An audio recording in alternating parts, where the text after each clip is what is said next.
बोली सदगुरुदेव की, संत समाज की, भक्त समाज की, आज के आनंद की, साहेब बंदगी सा।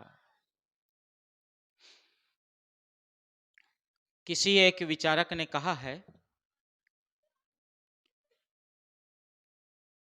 मैं थोड़ी देर अपनी बात रखूं, आप मेरा सहयोग करें। आप सत्संग में बैठे हैं, में सत्संग आपके अंदर बैठे तो निश्चित रूप से सत्संग में आने की सफलता है। किसी एक विचारक ने बड़ा सुंदर कहा है कि जीवन जो मिला है उसको जीना सीखो। जीवन जो मिला है उसको, कपड़ा फट गया है उसको सीना सीखो। जीवन जो मिला है उसको जीना सीखो, कपड़ा फट गया है उसको सीना सीखो। मानव का तन मिला है तो रोने से क्या फायदा, जीवन जहर है तो उसको पीना सीखो। मुस्कुराकर गम का जहर जिसको पीना आ गया, सच पूछो इस जहां में उसको जीना आ गया। जीवन हम सबको मिला है, कोई इस जीवन को पा करके मुस्कुराते हुए जीवन की सफर करते हैं, लेकिन कोई इसी जीवन को पा करके जीवन भर शिकायतें और दुखों से जीवन व्यतीत करते हैं। मैं शुरुआत करूं कि नए जीवन की शुरुआत हम कैसे करें, नए जीवन की शुरुआत कैसे करें। तो उससे पहले ये देखना होगा कि पुराना जो जीवन है क्या वो खराब है, क्या आप अपने जीवन से संतुष्ट हैं। हर व्यक्ति, किसी से पूछा जाए क्या आप अपने जीवन से संतुष्ट हैं, तो शायद कोई ऐसा व्यक्ति होगा, ज्यादातर एकदम यही कहेंगे कि जीवन से संतुष्ट नहीं है, जीवन में शिकायतें बहुत है। शिकायत, कुछ शिकायत ऐसा है जो बहुत व्यर्थ का शिकायत है। कैसे शिकायत है कि छोटी छोटी बातें हैं। मैं कुछ बात कल कुछ दिन पहले अभी कार्यक्रम हुआ महासमुंद तुम गांव, तो एक महिला आकर के बोली कि मुझे दुख है कि मैं जो बोलता हूं मेरा पति सुनते नहीं है, या सुनते हैं कभी तो कभी मानते नहीं हैं, जो भी बोलता हूं सबको वो टालते रहते हैं। तो मैंने उनसे पहली बात कहा कि आप अपनी बात को मनवाना क्यों चाहते हैं, सही है ना। किसी ने व्यक्ति ने कहा था कि बाप दुखी है बेटों से और देश दुखी है नेताओं से, है ना। बाप इसलिए दुखी है कि बेटा कहा नहीं मानता, बेटा इसलिए दुखी है कि बाप चाबी छोड़ना नहीं चाहता है, बहू इसलिए दुखी है कि सास मित्रवत व्यवहार नहीं करती, सास इसलिए दुखी है कि बहू मेरे घर में आई है तो मेरा कहना नहीं मानती है। ये सारा दुख जो है हर व्यक्ति के बीच में है, लेकिन हम विचार करें कि जीवन में दुख का कारण क्या है और उसका हम निवारण कैसे करें। सबसे महत्वपूर्ण किसी एक व्यक्ति ने कहा था, मैंने एक सूक्ति लिखा था उसको बताऊं कि जहां पर अपने हिस्से का दूसरे को देने का मन हो जाए वहां पर रामायण की शुरुआत होती है, लेकिन जहां पर दूसरे का हिस्सा भी छीनने की बात होती है वहां पर महाभारत की शुरुआत होती है, सही है ना। जहां आप शास्त्र उठा करके देखें कि महाभारत हमको ये सिखाता है, महाभारत की लड़ाई सबसे मूल कहा जाए तो इसलिए हुई कि सब लोग, पांच पांडव और कौरव एक दूसरे से किस चीज के लिए लड़ रहे थे, जमीन जायदाद के लिए। लेकिन वहीं पर दूसरी जगह आप उठा करके रामायण को उठा करके देखें, रामायण का इतना शिक्षा शास्त्र है और रामायण का हर किरदार, हर व्यक्तित्व जीने का विषय है। सुबह के सत्र में पूज्य श्री साहब जी कह भी रहे थे कि रामायण जो है कोई प्रतियोगिता का विषय नहीं है, रामायण तो जीने का विषय है। रामायण, राम जी का जीवन आप देखें, उन्होंने, उनको वनवास हुआ, भरत को राज गद्दी मिल रही थी, लेकिन भरत ने क्या किया? कहा जाता है कि 8 फुट सिंहासन ऊंचा था, उन्होंने कहा कि मैं 8 फुट सिंहासन की बात ही नहीं, मैं जमीन के बराबर नहीं 8 फुट गड्ढा खोद करके उसके नीचे रहूंगा, सिंहासन पर तो बैठने की बात ही नहीं। और वहां पर राम जी के खड़ाऊ को रख करके वो पूजा करते थे। ये है, वो भी त्याग करके, राज सिंहासन नहीं करते थे, वो राज गद्दी पर बैठ करके शासन नहीं करते थे, बल्कि जनता की सेवा में कैसे हाजिर रहूं, और सिंहासन पर बैठ करके नहीं, नीचे रह करके जनता के बीच रह करके कैसे सेवा करूं। तो सबसे महत्वपूर्ण यही है कि जीवन में समस्याओं का मूल कारण है कि हम अधिकार चाहते हैं। हम क्या चाहते हैं? अधिकार चाहते हैं, लेकिन कर्तव्य करना नहीं चाहते हैं। अधिकार और कर्तव्य की बात सबसे महत्वपूर्ण है। जितने विवाद है उसमें आप जितना भी पाएंगे, देखेंगे कि हर कोई व्यक्ति अपने अपने अधिकार की लड़ाई लड़ रहा है। अधिकार की लड़ाई इतनी बढ़ी हुई है कि कोई अपना छोड़ना नहीं चाहता है। और लेकिन दूसरी दृष्टि में कर्तव्य, जिसको हम कहें कि आपके जिम्मेदारी में क्या है, आपका कर्तव्य क्या है, पिता का क्या कर्तव्य है, पुत्र का क्या कर्तव्य है,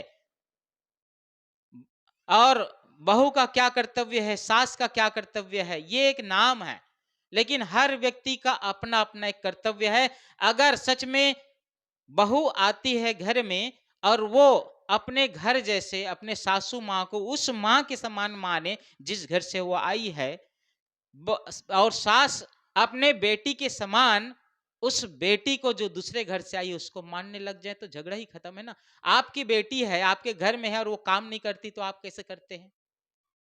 लेकिन अच्छा, इसको छोड़ो कि आपकी बेटी दूसरे का घर घर गई है तो आप उसके लिए क्या सोचते हैं? बस आप वही सोच जो दूसरे, आपकी बेटी के सास के लिए जो आप सोचते हैं, वही काम आप अपने घर के आई हुई बहू के साथ कर ले, बढ़िया, सही है, झगड़ा खत्म, विवाद खत्म, कोई बात ही नहीं है। सबसे मूल तो यही है कि हम सब कर्तव्यों पर ध्यान न दे करके अधिकारों पर ज्यादा ध्यान देते हैं कि इसमें मेरा अधिकार है, मेरा अधिकार है। अभी जितने भी बना हुआ है, जैसे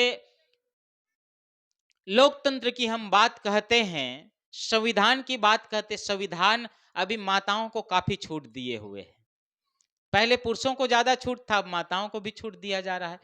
अब संविधान में आप लोगों को क्या क्या अधिकार है ये तो बताए हैं, उसको लोग पकड़ते हैं कि हमें बोलने का राइट्स है, हमें बोलने का अधिकार है, बैठने का अधिकार है, खाने का अधिकार है, सारा अधिकार गिनाते हैं। लेकिन ये ध्यान रखो कि आपका भी कुछ कर्तव्य है।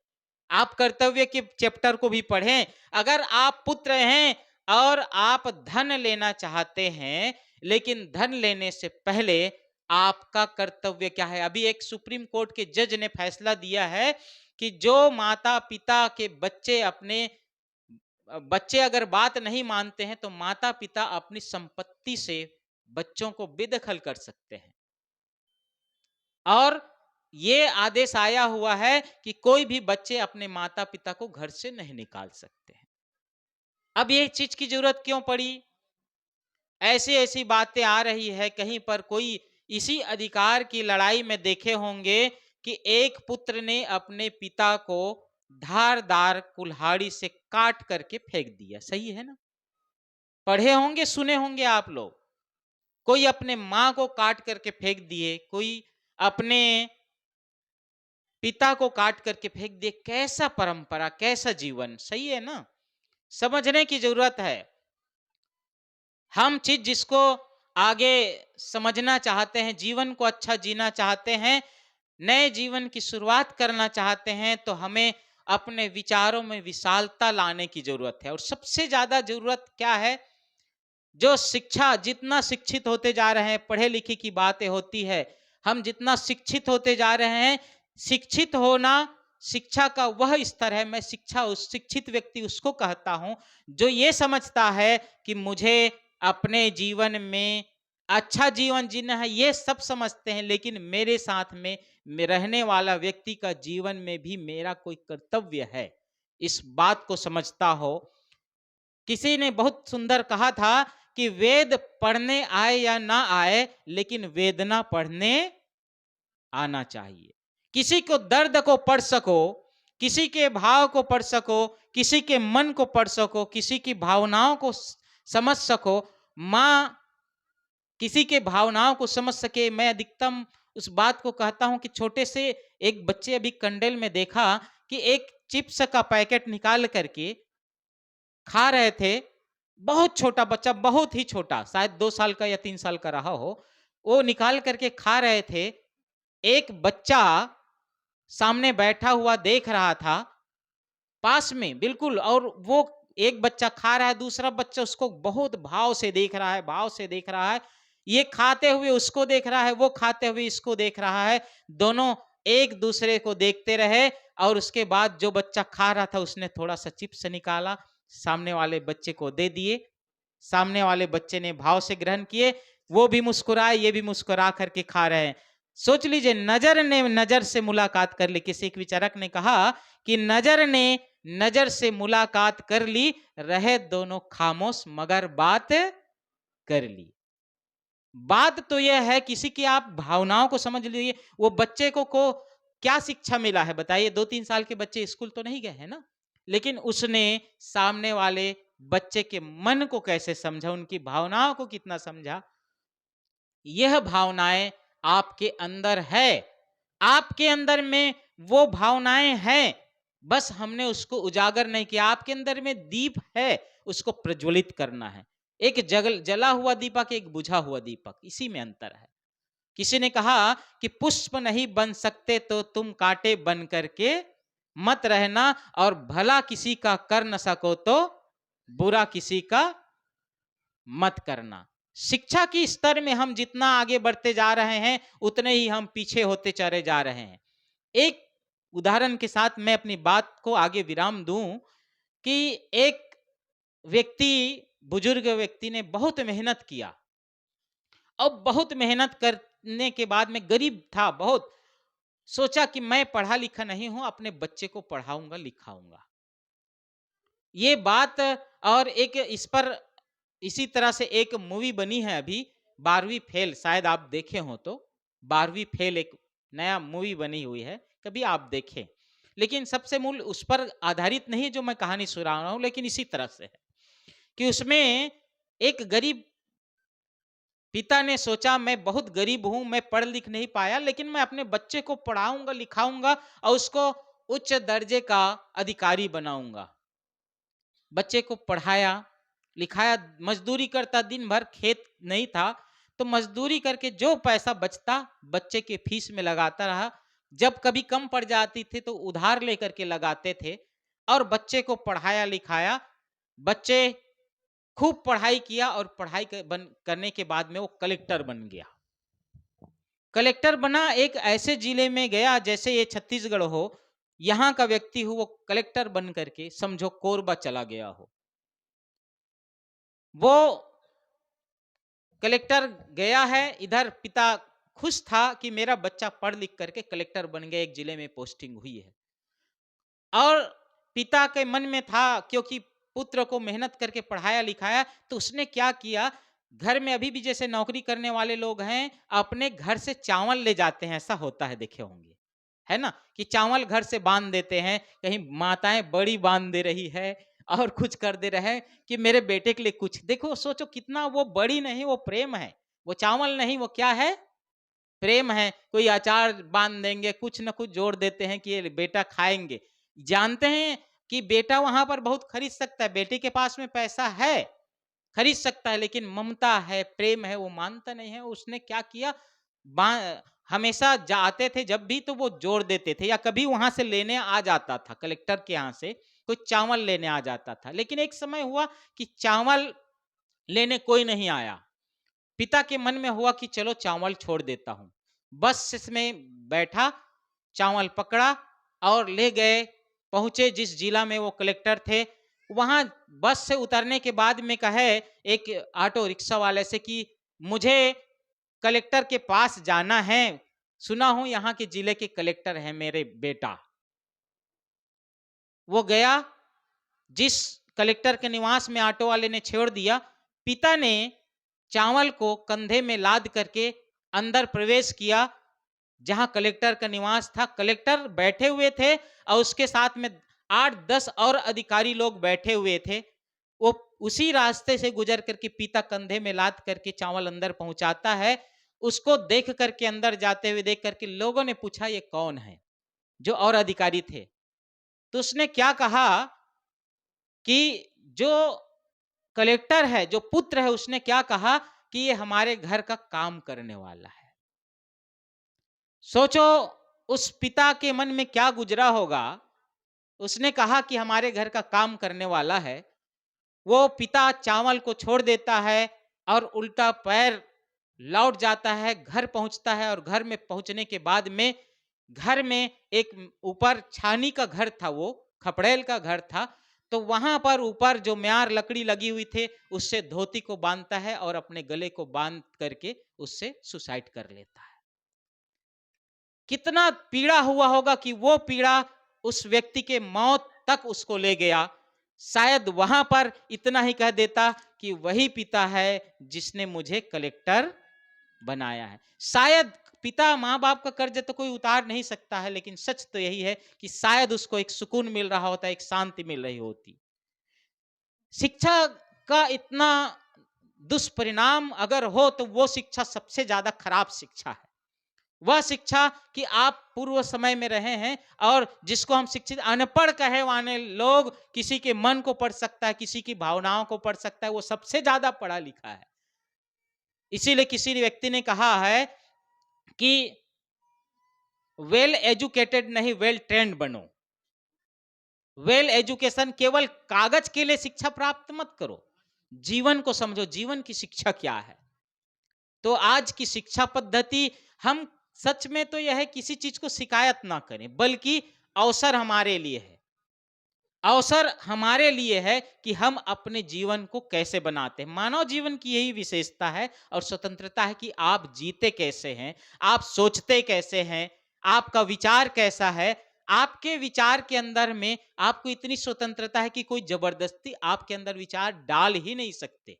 साहब सुबह सत्र में क्या बोले कि आप अपने जीवन का रिमोट कंट्रोल अपने पास रखें। सही है ना?